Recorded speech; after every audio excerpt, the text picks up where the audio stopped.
어떤 사람이 교회에서 감독의 직분을 얻으려고 하는 것은 선한 일을 사모하는 것이라고 했습니다. 감독의 일을 하려고 하는 것은 자신의 일을 하려고 하는 것이 아니라 하나님의 일을 하려고 감독의 직분을 맡으려고 하는 것이죠. 그렇기 때문에 선한 일을 하는 것이다, 이렇게 말씀을 하고 있습니다. 사람들은 일반적으로 가장 먼저 자신의 일을 합니다. 그리고 그 이후에 다른 일들을 하죠. 그런데 감독이 된다는 것은 그렇게 하는 것이 아니라 하나님의 일을 자신의 일처럼 하는 사람이 감독이겠죠. 그렇기 때문에 감독의 직분을 얻으려고 한다는 것은 선한 일을 사모하기 때문에 감독의 직분을 얻으려 한다고 했습니다. 그러면 하나님의 일을 하는 사람이 감독만 있느냐 하면 그렇지는 않죠. 감독도 하나님의 일을 하지만 성경에 보면 집사도 하나님의 일을 하는 사람이 집사입니다. 집사는 누가 집사냐? 집사는 섬기는 사람을 집사라고 합니다. 집사의 본래의 뜻은 무엇인가 하면 식탁에서 시중을 드는 사람이다, 이런 의미가 있습니다. 바울이 이 편지를 쓸 당시에 식탁에서 시중을 드는 사람은 보잘것없는 사람으로 생각을 했습니다. 예수님께서 말씀하시기를 앉아서 먹는 자가 크냐, 아니면 서서 시중을 드는 자, 서서 섬기는 자가 크냐, 이렇게 물어보셨습니다. 앉아서 먹는 자가 큰 자다, 이렇게 말씀하셨죠. 이렇기 때문에 그 당시 일반적인 생각은 시중 드는 사람, 그 사람 참 하찮은 사람이다, 이렇게 생각을 했습니다. 지금도 비슷해요. 그때만큼 그렇게 차별이 심한 것은 아니지만 그래도 앉아서 먹는 사람이 큰 사람이라고 생각하지, 그렇지 않고 서서 시중 드는 사람이 큰 사람이다, 이렇게 생각하지는 않습니다.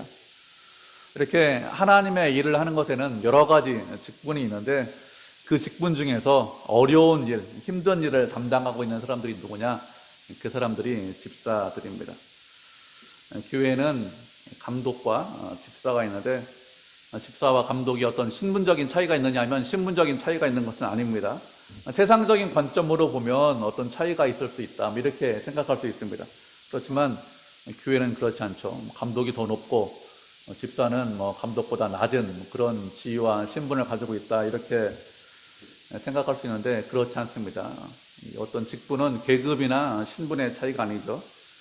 무엇이 차이 나는가 하면 하는 일의 차이가 납니다. 우리가 말씀 한 구절 살펴보도록 하겠습니다. 사도행전 6장 1절부터 6절까지 말씀 살펴보도록 하죠. 사도행전 6장 1절부터 6절까지 말씀.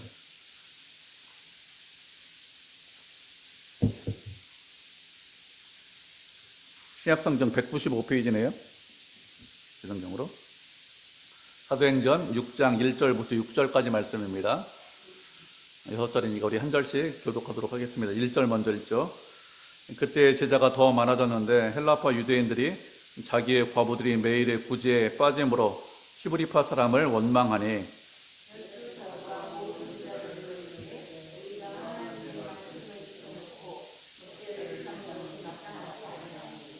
형제들아, 너희 가운데서 성령과 지혜가 충만하여 칭찬받는 사람 7을 택하라. 우리가 이 일을 그들에게 맡기고 온 우리가 이 말을 기뻐하여 믿음과 성령이 충만한 사람 스데반과 또 빌립과 브로고로와 니가노로와 디몬과 바메나와 유대교에 입교했던 안디옥 사람 니골라를 택하여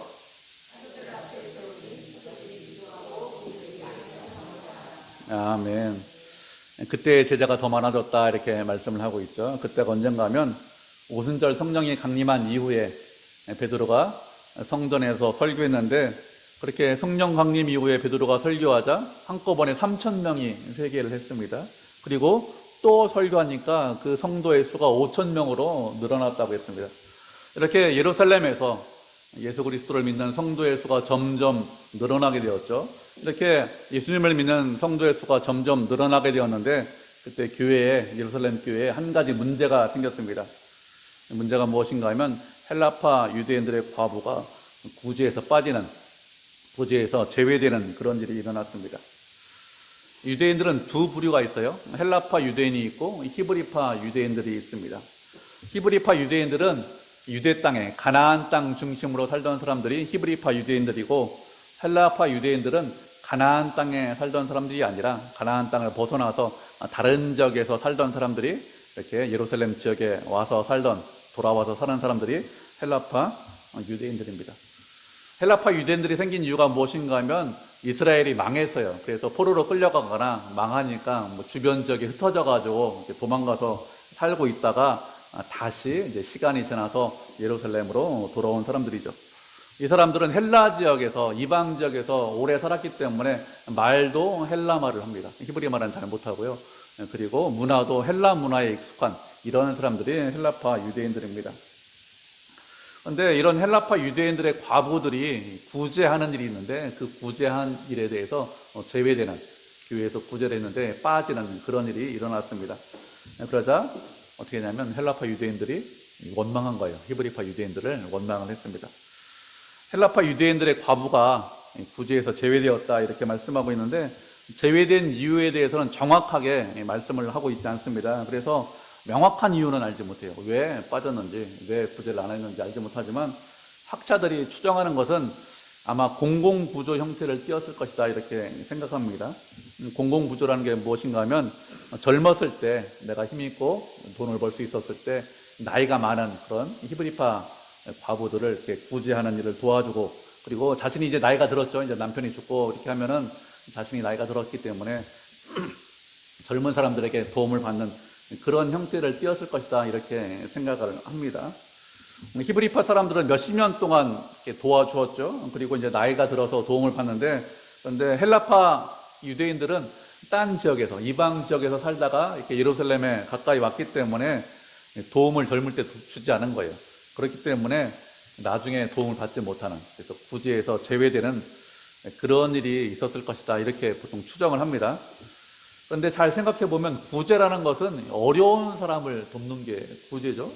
젊을 때 도움을 주지 못했지만 지금 어려우면 그러면 당연히 도움받을 수 있겠죠. 구제받을 수 있어야 됩니다. 그리고 그런 사람들 구제해야 됩니다. 그렇기 때문에 누구는 도움 주고 어려운데 누구는 도움 받지 않느냐, 도움 주지 않느냐, 이런 식으로 지역 때문에, 이전에 살았던 것 때문에 제외되고 누구는 도와주고 이런 일이 있을 수 있기 때문에 원망하고 불평이 일어난 것 같습니다. 그러면 사도들이 이렇게 구제하는 일, 접대하는 일이라고 했는데, 구제하는 일을 한 이유가 무엇일까요? 사도들이 이런 일을 한 이유가 무엇인가 하면 이 일이 중요하다 이렇게 생각해서 이런 일을 한 것입니다. 중요한 일이 아니라면 구제하는 일을 하지 않았을 것입니다. 중요한 일이라 이렇게 생각해서 이렇게 구제하는 일을 했는데, 근데 문제가 생겼습니다.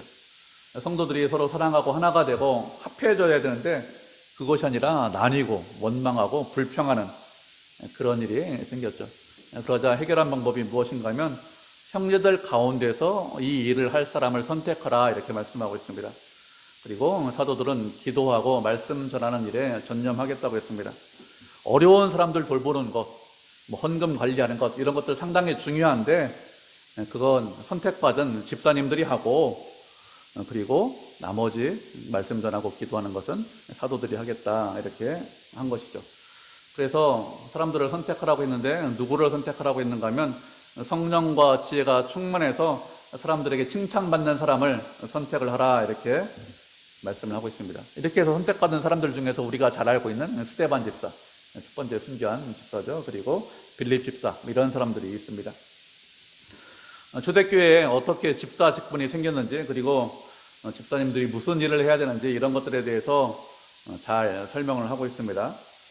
집사도 그렇고 감독도 그렇고 마찬가지로 다 하나님의 일을 하는데 하는 일이 다를 뿐입니다.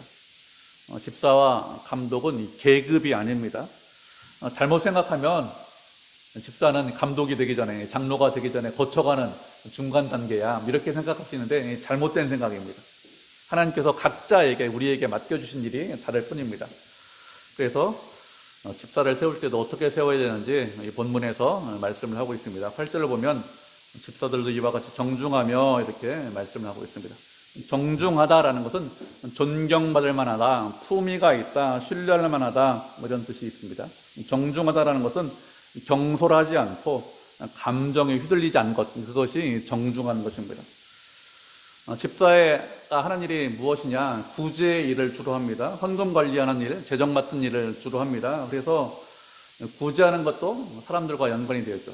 또 교회 헌금과 또 연관이 되어 있기 때문에 함부로 일을 처리하거나 아니면 감정에 휘둘려서 일을 처리하면 그러면 문제가 생기게 되어 있습니다. 내가 잘 알고 있고 나하고 관계가 좋은 사람, 그런 사람들한테는 아주 잘하고 나하고 좀 멀리 떨어져 있고 내가 잘 모르는 사람에게는 그러면 잘하지 않고 이러면 교회에 문제가 되겠죠. 세상은 그런 식으로 일을 합니다. 친소 관계를 따져서 나하고 관계가 있느냐, 얼마나 친하느냐 이런 것을 따져서 일을 하는데 교회는 그런 곳이 아니죠. 교회에서는 주 안에서 다 형제고 우리가 다 자매입니다. 그렇기 때문에 친소 관계를 따져서 일을 한다면 하나님의 일을 바르게 할 수 없겠죠. 그렇기 때문에 경솔하거나 아니면 그냥 감정에 휘둘려서 일하는 사람이 아니라 정중한 사람, 믿을 만한 사람이 집사가 되어야 된다 이렇게 말씀을 하고 있습니다. 다음으로 말씀하는 것은 일구이연하지 않는다 이렇게 말씀하고 있죠. 일구이연하지 않는 것은 뒤에서 험담하지 않는다 이런 뜻입니다. 일을 하다 보면 성도들을 대상으로 일을 하기 때문에 좋은 경우도 있습니다. 일을 하다 보면 아시겠지만 또 어떤 경우는 힘들고 어려운 경우도 있습니다. 그리고 일을 하기 때문에 사람들의 형편에 대해서 잘 알게 되겠죠. 일을 하지 않는 사람들보다는 훨씬 더 많이 알게 됩니다. 그런데 그 사람이 듣지 않는다고 뒤에서 험담하고 아니면 이쪽에서 이 말하고 저쪽에서 저 말한다면 교회가 큰 혼란에 빠지게 될 것입니다. 근데 사람들이 많아지만 교회에는 꼭 이런 사람들이 있습니다. 예수님을 믿는 성도들이지만 믿음이 성숙하지 못한 성도들이 꽤 많이 있죠. 또 신앙생활을 오래 했지만 과거 세상의 습관이 여전히 남아있는 사람들이 있기 때문에 다른 사람들이 듣지 않는 곳에서 험담하는 사람들이 꼭 생기죠. 이런 것들 때문에 상처받습니다. 이런 것들 때문에 교회 안에서 이 교제하는 것, 마음 터놓고 교제하는 것을 상당히 두려워합니다. 그래서 교제는 하는데 서로 간에 깊은 이야기는 하지 못하고 피상적으로 그냥 인사만 하고 피상적으로 그냥 이야기만 하고 끝나는 경우가 많습니다. 이렇게 되면 좀 불행해지는 것입니다. 신앙생활 할 때 좀 비극적인 것이죠. 우리는 이렇게 되지 않아야 됩니다. 사랑은 허다한 허물을 덮는다고 했습니다. 우리가 부족하죠. 다 연약합니다. 그렇지만 서로 사랑하라고 하나님께서 우리를 형제로 자매로 붙여주신 것이죠. 그렇기 때문에 서로 간에 우리가 사랑해야 됩니다. 사랑하면 다른 사람의 험담을 하지 않습니다. 사랑하면 허물이 많이 있지만 그래도 이해하려고 하죠. 용서하려고 합니다. 그리고 그 사람을 기다리죠. 혹시 마음에 들지 않아도 참고 기다리고 인내하는 것, 그것이 형제고 그렇게 하는 것이 사랑이 많은 것이죠. 다음으로 말씀하는 것은 무엇이냐? 세 번째는 술에 인박이지 않아야 된다 이렇게 말씀하고 있습니다. 술에 인박이었다는 것은 술에 중독되었다는 것을 말하죠. 중독은 다 문제가 있습니다. 문제가 없는 중독은 아무것도 없죠. 알코올 중독은 주변 사람들을 힘들게 합니다. 그래서 사회적인 문제가 됩니다. 그렇지만 다른 중독은 사회적인 문제가 안 될지라도 중독되는 것 그 자체가 문제가 있습니다.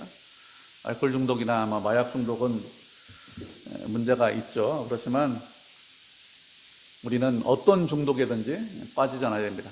사람에 중독될 수도 있고요. 어떤 물질이나 아니면 어떤 관계 때문에 중독이 일어날 수 있습니다. 누구에게나 중독에 빠질 수 있습니다.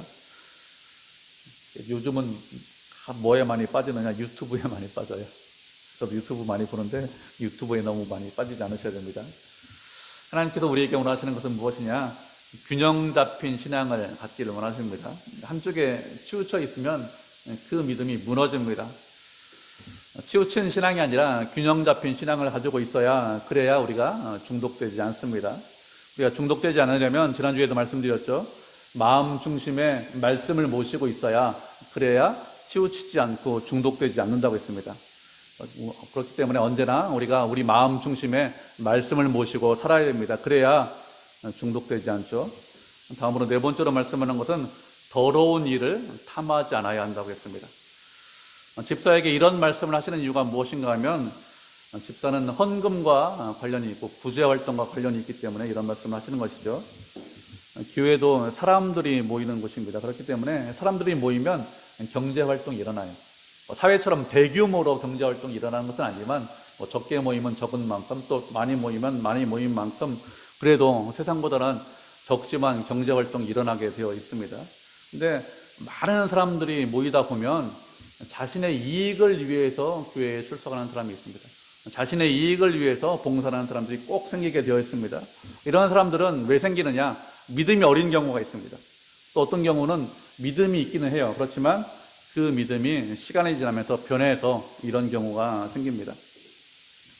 하나님을 사랑하고 하나님의 영광을 가장 우선적으로 생각해야 되는데 그것이 아니라 자신의 이익과 자신의 영광을 가장 먼저 생각하기 때문에 이런 일이 있는 것이죠. 이런 일이 없기 위해서는 믿음으로 서야 됩니다. 그리고 이런 일이 없기 위해서는 하나님을 사랑하는 것이 가장 우선이고 다음으로 형제와 이웃을 사랑할 수 있어야 됩니다. 순서가 있어요. 하나님을 사랑하는 것이 가장 우선이다 이렇게 말씀하셨습니다. 그리고 하나님과 늘 함께하고 동행하셔야 됩니다. 하나님을 사랑하기 때문에 주님과 함께하고 동행하면 그러면 더러운 이익을 탐하지 않을 수 있습니다.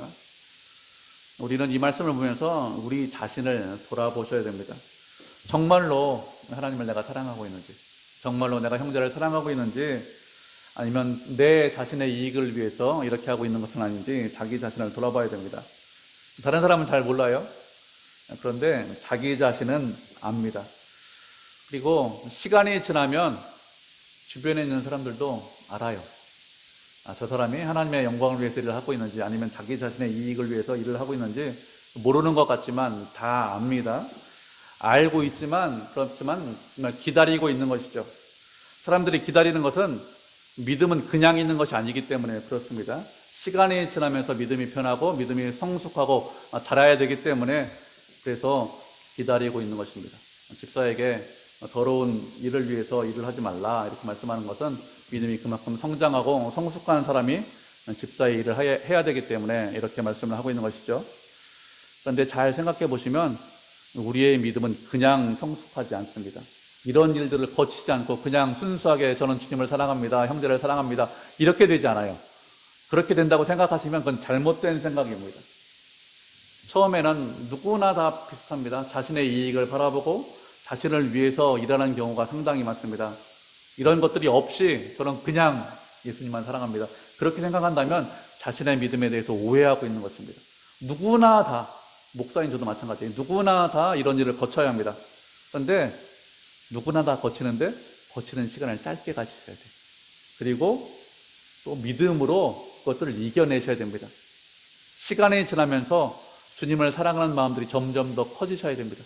나를 사랑하는 마음이 아니라 주를 사랑하는 마음들이 점점 더 커져야, 그래야 자신의 이익을 바라보지 않고 또 하나님의 영광을 위해서 살 수 있습니다. 그렇게 되는 것이 성숙한 믿음으로 사는 것이죠. 그렇게 성숙한 믿음을 가진 사람에게 집사의 직분을 맡겨라 이렇게 말씀을 하고 있는 것입니다. 그렇기 때문에 우리가 그 자리에 있는 것이 아니라 점점 더 자라고 성숙해야 된다, 이것을 잊지 않으셔야 됩니다. 다섯 번째로 말씀하는 것은 깨끗한 양심의 비밀을, 믿음의 비밀을 가진 자가 되어야 된다 이렇게 말씀을 하고 있죠. 믿음의 비밀이다 이렇게 말씀하고 있는데, 믿음의 비밀이라는 것이 무슨 뜻이냐? 하나님의 계시를 통해서, 하나님께서 알려주시는 것을 통해서 나타나는 진리가 믿음의 비밀입니다. 이런 믿음의 비밀은 하나님께서 우리에게 드러내시는 것인데, 그런데 그냥 깨달을 수 없습니다. 하나님께서 말씀하시면 누구나 다 깨닫고 누구나 다 알고 누구나 다 이해하느냐, 그런 건 아니에요. 성령 하나님께서 조명해 주셔야, 성령 하나님께서 은혜를 주시고 지혜를 주셔야 우리가 하나님의 말씀을 알고 깨달을 수 있습니다. 그렇지 않으면 깨닫지 못합니다. 믿음의 비밀을 좀 더 쉽게 이야기를 하면 하나님의 은혜와 사랑이 무엇인지 알고, 그리고 복음이 무엇인지 알고, 예수 그리스도가 누구인지 아는 것, 그것이 믿음의 비밀을 가진 것입니다. 우리는 예수님에 대해서 알고 있습니다. 예수님께서 이 땅에 오셔서 우리의 죄를 대신해서 십자가를 지셨다는 것을 알고 있고 또 믿고 있습니다. 그런데 이렇게 우리가 알고 있는 것은 내가 지혜롭기 때문에, 우리가 지혜롭기 때문에 알고 있는 것이 아니라 하나님께서 깨닫게 해주셨기 때문에 알고 있고 믿고 있는 것이죠. 세상 사람들에게 아무리 떠들어도, 아무리 많이 전도해도 알지 못하고 깨닫지 못합니다. 왜 그런가 하면 성령 하나님께서 조명해 주시지 않았기 때문에 알지 못하고 깨닫지 못하는 거예요. 하나님께서 우리 마음 가운데 계시기 때문에 우리는 깨닫는 거고, 그들 가운데는 안 계시기 때문에 알지 못하는 것입니다. 이렇게 믿음의 비밀을 가지고 있는, 그리스도가 누구인지 아는 사람에게 집사의 직분을 전하고 있습니다. 그런데 그냥 믿음의 비밀이라고 말씀하는 것이 아니라 깨끗한 양심의 믿음의 비밀을 가지라고 했습니다. 디모데전서 1장 19절에 보면 이렇게 말씀하고 있습니다. 믿음과 착한 양심을 가져라, 이렇게 디모데에게 권면하면서 어떤 사람들은 착한 양심을 버렸고 또 어떤 사람들은 믿음에서 파손했다고 했습니다. 바울은 믿음과 착한 양심을 강조를 했습니다. 3장에서는 믿음의 비밀을 가지고 있는데 깨끗한 양심의 믿음의 비밀을 가진 자가 되어야 된다, 이렇게 말씀하고 있습니다. 그러면 바울이 이렇게 말하는 이유가 무엇일까요? 바울이 이런 말을 하는 이유는 믿음의 비밀을 가지고 있는 사람은 그 믿음의 비밀이 삶으로 드러나고 나타나야 되기 때문에 그렇습니다. 깨끗한 양심을 가지고 있어야 믿음의 비밀이 우리의 삶 가운데서 드러나고 나타날 수 있습니다. 믿음의 비밀을 가지고 있다는 것은 성경을 많이 알고 있다, 아니면 공부를 많이 했다, 이래서 믿음의 비밀을 가지고 있는 것이 아닙니다. 믿음의 비밀을 가지고 있는 사람, 어떤 사람이냐? 하나님과 날마다 동행하고 함께하는 사람, 그 사람이 믿음의 비밀을 가지고 있습니다. 근데 그 사람이 믿음의 비밀을 가지고 있다는 것을 어떻게 드러내고 어떻게 나타낼 수 있을까요? 삶 가운데, 말씀 가운데 주님과 동행하면서 그 말씀에 순종하는 것으로 드러내고 나타낼 수 있습니다. 직장에서, 모임에서, 사람들과 함께하는 곳에서 날마다 주님과 함께할 때 믿음의 비밀을 드러내고 나타낼 수 있다, 나타낼 수 있죠. 그런데 사도행전 말씀해 보니까 집사를 선택할 때 누구를 선택하라고 했습니까? 성령과 지혜가 충만한 사람을 선택을 하라고 했습니다. 성령 충만한 사람만 선택해라, 이렇게 말씀하지 않고 성령과 지혜가 충만한 사람을 선택하라, 이렇게 말씀했습니다. 이렇게 말씀한 이유가 무엇이죠? 우리가 세상을 해서 살기 때문에 그렇습니다. 우리는 아무런 죄가 없는 순수한 공간에서, 그런 세상에서 사는 것이 아니라 세상은 죄와 악이 넘쳐납니다.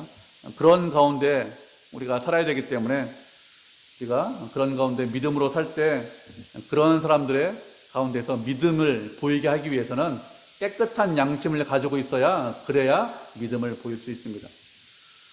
세상 사람들은 우리가 믿는, 우리가 알고 있는 하나님에 대해서는 알지 못합니다. 보지 못합니다. 그들이 볼 수 있는 사람들이 누구냐? 우리를 볼 수 있습니다. 우리를 보면서 저 사람이 믿는 하나님은 참 좋으신 분인 것 같아, 저 사람이 믿는 하나님은 참 선하신 분인 것 같아, 이것을 볼 수 있지, 그들도 우리가 믿는 하나님에 대해서 알고 깨달을 수 있는 사람은 아무도 없습니다. 그렇기 때문에 우리가 깨끗한 양심을 가지고 있어야 하나님께 영광을 돌릴 수 있습니다. 그래서 깨끗한 양심의 믿음의 비밀을 가진 자를 선택하라, 이렇게 말씀을 하고 있는 것이죠. 이렇게 어떤 사람이 집사가 되어야 되는지 말씀한 이후에 그 다음에 말씀하고 뭐라고 말씀하셨는가 하면, 이 사람들을 먼저 시험하여 보고 그 후에 책망할 것이 없으면 그러면 집사의 직분을 맡겨라, 이렇게 말씀하고 있습니다. 시험한다라는 것은 철저하게 검증해라, 이런 뜻입니다. 철저하게 검증한 이후에 그 다음에 집사로 임명을 하라는 것이죠. 교회에서는 집사로 일을 하는 것은 전적으로 그 일만 하는 것은 아닙니다. 목사 같은, 저 같은 목회자 같은 경우에는 전적으로 그 일을 하죠. 그렇지만 집사나 장로님 같은 경우에는 다 자신의 직업이 있습니다. 그리고 그런 직업이 있는 중에 다 시간을 내서 일을 하지, 그렇지 않고 직업 없이 그 일을 전적으로 전담해서 하신 집사님이나 장로님, 이런 분은 없죠. 시간을 내서 다 일을 하는데, 세상 같으면 그렇게 일을 하면 월급도 주고 급여도 주고 또 어떤 권한도 주고 이렇게 할 수 있지만, 교회는 그렇게 할 수 없습니다. 권한은 거의 없어요. 거의 책임만 주어집니다. 그래서 교회에서는 잘 생각해 보시면 강제로, 억지로 그 일을 시킬 수 없습니다. 회사 같으면, 세상 같으면 돈 주면서 억지로라도 그 일을 시키는데, 교회는 그렇게 할 수 없습니다. 모든 일을 다 봉사로 합니다. 강제할 수 없습니다. 그런데도 하나님께서 무엇이라고 말씀하셨는가 하면, 시험하고 검증한 이후에 그 일을 맡겨라, 이렇게 말씀하고 있습니다. 그러면 시험하고 검증한 이후에 그 일을 맡기라고 하는 이유가 무엇일까요? 그렇게 하는 것은 집사의 일이 그만큼 중요하기 때문에 이런 말씀을 하시는 것입니다. 봉사로 일을 하는 것이기 때문에 그 봉사하는 사람이 열심히 일을 하든지 열심히 일을 하지 않든지 봉사하는 사람은 크게 영향이 없습니다. 그런데 어려운 사람 입장에서 보면 구제할 때는 어떻게 됩니까? 성실하게 일을 해야 됩니다. 그래야 구제받는 사람이 좀 편안할 수 있습니다. 그래야 자신의 어려움을 제때 해결할 수 있어요. 성실하지 않으면 그러면 구제받는 사람이 상당히 힘들어집니다. 그래서 시험해봐라 이렇게 말씀하고 있는 것입니다. 시험하라 이렇게 말씀하는 것은 그 사람의 믿음을 비난하고 비판하기 위해서 시험해라 이렇게 말씀하는 것이 아니라 시간을 두고 좀 살펴봐라 이런 뜻입니다. 시간을 두고 살펴보면서 성도들을 사랑하기에 적합한지, 그리고 그렇게 성실하게 일할 수 있는지, 아니면 부족한 면이 있다면 부족한 면을 좀 보완할 수 있도록 시간을 좀 두어라 이렇게 말씀을 하고 있는 것이죠. 이렇게 집사들이 갖추어야 될 것에 대해서 말씀을 하고 11절을 보면 이와 같이 여자들도 이렇게 말씀하고 있습니다. 이와 같이 여자들도 이렇게 말씀하고 있는데, 이 여자들이 누구냐, 누구를 가리키냐 이것에 따라서 학자들의 의견이 조금씩 다릅니다. 어떤 사람들은 이 여자들은 집사의 아내들에 관해서 이야기를 하는 것이다 이렇게 주장하는 학자들이 있습니다.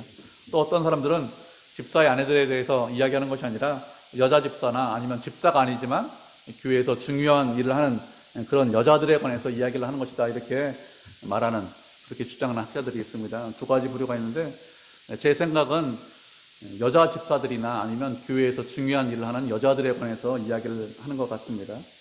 감독에 관해서 앞에 우리가 지난주에 살펴봤는데, 감독에 관해서 이야기를 할 때 감독의 아내는 어떤 사람이 감독의 아내가 되어야 됩니다 이렇게 말씀하고 있잖아요. 그런데 갑자기 집사의 아내들에 대해서는 이런 사람이 집사의 아내가 되어야 됩니다 이렇게 말씀한다는 건 좀 이상하죠.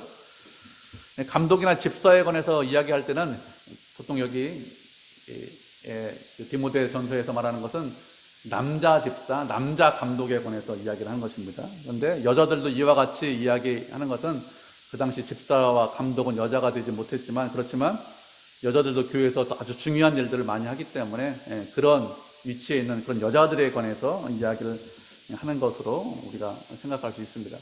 이렇게 교회에서 일을 하는 여자들에 관해서 말씀하고 있는데, 지금 말로 하면 여자 성도들에 관해서 이야기를 하는 것이죠. 무엇이라고 했는가 하면 정숙해라 이렇게 말씀하고 있습니다. 이 정숙하라는 말씀은 8절에 보면 정중하며 이 단어와 동일한 단어예요. 존경받을만 하며 이런 뜻입니다. 다음으로 말씀하고 있는 것은 모함하지 아니하며 이렇게 말씀하고 있습니다. 모함한다는 것은 말에 관한 말씀이죠.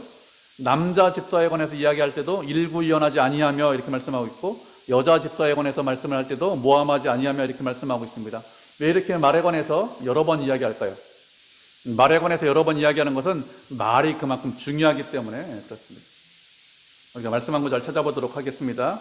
야고보서 3장 2절, 신약성경 372페이지, 야고보서 3장 2절 한 절만 우리 찾아보고 한 목소리로 읽겠습니다. 신약성경 372페이지네요. 야고보서 3장 2절입니다. 찾으셨죠? 야고보서 3장 2절 한 목소리로 읽겠습니다. 신약성경 372페이지 시작. 우리가 다 실수가 많으니 만일 말에 실수가 없는 자라면 곧 온전한 사람이라 능히 온 몸도 굴레에 쓰요리라. 아멘. 야고보 사도가 형제들을, 성도들을 권면했는데 우리가 다 실수가 많다 이렇게 말씀하고 있습니다. 우리가 다 실수가 거의 없다, 우리가 다 거의 완벽하다, 실수하지 않는다 이렇게 말씀하고 있지 않습니다. 인간인데, 성도인데 실수도 많이 하고 잘못도 많이 한다 이렇게 말씀하고 있습니다. 그러니까 실수라는 것은 나쁜 의도를 가지고 악의를 가지고 그렇게 한 것은 아니지만 그래도 잘못하는 것, 이것이 실수하는 것이죠. 인간은 실수가 많습니다. 실수가 많다는 것을 인정하셔야 돼요. 이 중요합니다. 나도 그렇고 상대방도 그렇고 실수를 많이 한다, 잘못을 많이 한다, 이것을 인정해야 되지. 그렇지 않고 나 완벽한 사람이야 이렇게 하는 것들은 잘못된 생각입니다. 실수를 많이 합니다. 그런데 어떤 것을 가지고 실수를 가장 많이 하느냐? 말을 가지고 실수를 가장 많이 합니다. 그렇기 때문에 늘 조심하셔야 됩니다. 말에 실수가 없다 그러면 그 사람을 온전한 사람이라고 했습니다. 말로 실수하지 않기가 상당히 어렵습니다. 언제나 말이 먼저 나와요. 그렇기 때문에 실수를 많이 합니다. 생각을 많이 하고 말을 해야 실수가 좀 줄어드는데 그렇게 하는 것이 쉽지 않죠.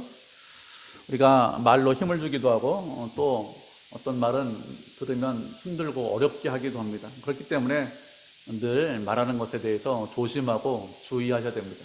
할 수만 있으면 말로 힘을 주고 용기를 주고 격려하고 위로하고 함께하고 또 그런 말들을 할 수 있어야 되겠죠. 그런 말이 아니라 모함하거나 험담하거나 아니면 그 사람을 비난하거나 비판하는 그런 말들을 하지 않고 응원하고 격려하는 말을 할 수 있어야 됩니다. 저도 이 말씀을 살펴보면서 조심해야 되지 이렇게 생각하고 있는데 잘 안 됩니다. 말씀 자체를 알고 있어요. 그리고 어떻게 된다는 것도 알고 있습니다. 그런데 이게 훈련이 안 돼가지고 훈련하셔야 돼요. 훈련이 안 돼서 자꾸 이렇게 남을 비판하고 비난하고 험담하는 말들을 자꾸 하려고 하는데 우리가 조심하고 우리가 자꾸 우리의 입을 우리의 말들을 훈련시켜야 됩니다. 그렇게 하는 것이 하나님 보시기에 합당하죠. 다음으로 말씀하는 것은 절제하며 이렇게 말씀하고 있습니다. 절제한다는 것은 부드럽다, 온건하다 이런 뜻입니다. 특별히 여자 성도들에게 이렇게 말하는 것은 날카롭게 사람들을 대할 수 있는데 그렇게 하는 것이 아니라 부드럽게 대하셔야 되고 온건하게 우리가 대할 수 있어야 됩니다. 그 사람이 누구든지 신앙이 어리든지 신앙이 많든지 부드럽게 대할 수 있어야 되죠. 그리고 다음으로 말씀하는 것은 모든 일에 충성된 자라야 된다고 했습니다. 하나님의 일을 하는 거기 때문에 우리가 어떤 일을 하든지 충성해야 됩니다. 열심을 내고 최선을 다해야 되겠죠. 그래서 그렇게 해야 하나님께서 기뻐하십니다. 다음으로 또 말씀하는 것은 집사들도 한 아내의 남편이 되어서 자기 자녀와 자기 집을 잘 다스려야 한다고 했습니다. 지난주에도 말씀드렸어요. 감독에 관해서 할 때도 동일하게 말씀하고 있는데 지난주에 말씀드렸기 때문에 더 이상 자세히 말씀드리지 않겠습니다. 13절을 보면 집사의 직분에 관해서 말씀하시면서 집사의 직분을 잘 감당하면 하나님께서 은혜를 주신다고 했습니다. 어떤 은혜를 주신다고 했는가 하면 아름다운 지위를 주신다고 했습니다. 아름다운 지위를 주신다는 것은 하나님께서 그 사람에 대해서 인정해 주시고 또 성도들도 집사의 직분을 잘 감당한 사람을 존경한다 이런 뜻입니다. 집사의 직분은 봉사하는 일입니다. 남들이 힘들어하고 어려워하는 일 그런 것들을 내가 하는 것이죠. 사람들은 힘들어하죠. 남들 돌보고 섬기고 정말 식탁에서 시중 돌고 그런 정도의 일을 하는 것들을 다 힘들어합니다.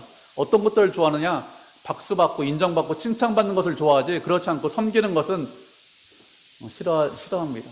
사람들이 알아주지도 않고 또 그런 일에 잘 모이지도 않습니다. 열심도 안 됩니다. 이런 것들을 다 알고 있지만 그렇지만 주님의 일이기 때문에 제가 충성하겠습니다. 봉사하겠습니다. 이렇게 하는 사람들에게 하나님께서 약속하신 것이 무엇이냐? 아름다운 지위를 준다 이렇게 약속하셨습니다. 예수님께서 우리에게 말씀하시기를 섬김을 받는 것이 아니라 섬기라고 하셨습니다. 큰 자가 되고 싶으냐? 종이 되어라 이렇게 말씀하셨습니다. 그렇기 때문에 종이 된 사람에게 무엇을 준다고요? 아름다운 지위를 준다 이렇게 말씀하셨습니다. 다음으로 두 번째로 말씀하시는 것이 큰 담력을 얻는다고 말씀하고 있습니다. 큰 담력을 얻는다는 것은 영적인 평안 가운데 거한다 이런 뜻입니다. 영적인 평안은 다른 말로 하면 내적인 평안이 있다는 뜻입니다. 어떤 일을 만나든지 어떤 일이 있든지 두려워하지 않는 것 그것이 평안함을 얻는 것입니다. 하나님께서 위로와 평안을 주시기 때문에 우리가 평안함을 얻는 것이죠. 스스로 위로하고 스스로 평안할 수 있는 것이 아니라 다른 사람을 위해서 충성하고 봉사하고 헌신하는 사람에게 하나님께서 우리 가운데 영적인 평안을 주십니다. 세상에서 어떤 일을 당하든지 두려워하지 않습니다. 많은 사람들이 세상에서 두려워하면서 살고 있죠. 세상에서 두려워하면서 사는 이유가 무엇이죠? 세상 가운데 두려운 이유가 무엇이냐? 세상이 커 보이기 때문에 그렇습니다. 자기 자신의 힘이나 능력이나 어떤 재능이나 관계나 자신이 가지고 있는 어떤 것보다 세상이 훨씬 더 커 보이기 때문에 자신이 가진 능력으로 이 세상을 이길 수 없다, 이 세상을 헤쳐나갈 수 없다 이렇게 생각하기 때문에 세상이 두려운 것입니다. 그런데 하나님의 일에 열심을 내고 충성을 다하면 하나님께서 그 사람에게 믿음을 주십니다. 그래서 어떤 일을 당하든지 두려워하지 않습니다. 하나님의 일을 열심히 하면 하나님의 일을 하다 보면 무엇을 볼 수 있을까요? 여러분 하나님의 일을 많이 해보셨죠? 무엇을 보죠? 하나님께서 일하시는 것을 봅니다. 일을 하지 않는 사람은 잘 몰라요. 일하는 사람만 압니다. 일하는 사람은 하나님께서 일하시는 것, 하나님께서 역사하시는 것, 하나님께서 함께 하시는 것 이것을 볼 수 있습니다. 그렇게 하나님께서 일하시는 것을 보면 어떻게 될까요? 그러면 그 사람의 믿음이 담대해집니다. 다른 방법으로 믿음이 커지고 담대해지는 것이 아니라 하나님께서 함께 하시고 일하시고 역사하시는 것을 보면 그것을 직접 경험하면 그 믿음이 담대해지죠. 그러면 그렇게 믿음이 담대해지면 무엇이 찾아오냐? 마음 가운데 평안이 찾아옵니다. 왜 마음 가운데 평안이 찾아올까요? 하나님께서 나를 사랑하시는구나, 이것을 깨닫게 되기 때문에 그렇습니다. 일하는데 나하고 함께 하시는구나, 나를 사랑하시는구나, 나를 위하시는구나, 이것을 깨달으면, 그러면 그 다음에 마음에 평안이 찾아옵니다. 어떤 일을 만나든지 어떤 위험이 있든지 하나님께서 나와 함께 하시구나, 나를 사랑하시는구나, 그것을 알기 때문에 평안함이 있습니다. 하나님께서 우리에게 주님의 일을 맡기십니다. 주님의 일을 맡기시는 것은 주님을 위해서, 하나님을 위해서 맡기시는 것이 아닙니다. 주님을 위해서 충성해라, 열심을 내라, 이렇게 말씀하시는 것이 아니에요. 주님이 어떤 능력이 부족하시거나 아니면 당신의 일을 하시는데 우리의 도움이 필요하기 때문에 내가 열심을 내라, 충성해라, 이렇게 말씀하시는 것이 아닙니다. 우리가 없어도 충분히 혼자서 다 하실 수 있습니다. 그런데도 우리에게 충성해라, 열심을 내라, 이렇게 말씀하시는 이유가 무엇이죠? 우리를 위해서 그렇게 하시는 것입니다. 우리가 주님을 위해서 일하면, 그러면 하나님께서 그냥 보고 계시지 않습니다. 그냥 공짜로 일하는 법이 없어요. 봉사하는데, 내 시간을 드리는데, 내 열정과 내 노력과 내 땀을 드리는데 하나님께서 그걸 그냥 보고 넘어가실까요? 그렇지 않습니다. 좋은 것으로 채워주시고 아름다운 것으로 채워주십니다. 강하고 담대하게 만들어주십니다. 그리고 어떤 어려움이 있든지 어떤 고난이 있든지 그것을 이길 수 있는 힘과 능력을 주십니다. 그래서 봉사하라고 하는 거예요. 그래서 열심을 내라고 하시는 것입니다. 하나님께서 무엇이 부족하시거나 하나님이 능력이 없으시기 때문에 그러시는 것이 아니라 하나님의 영광은 무한하죠. 그 영광은 변함이 없습니다. 우리가 있든지 없든지, 우리가 봉사를 하든지 안 하든지 하나님의 영광은 무한하시기 때문에 우리를 위해서 열심을 내라, 우리를 위해서 충성하고 봉사를, 이렇게 말씀하시는 것입니다. 그렇기 때문에 봉사하셔야 됩니다.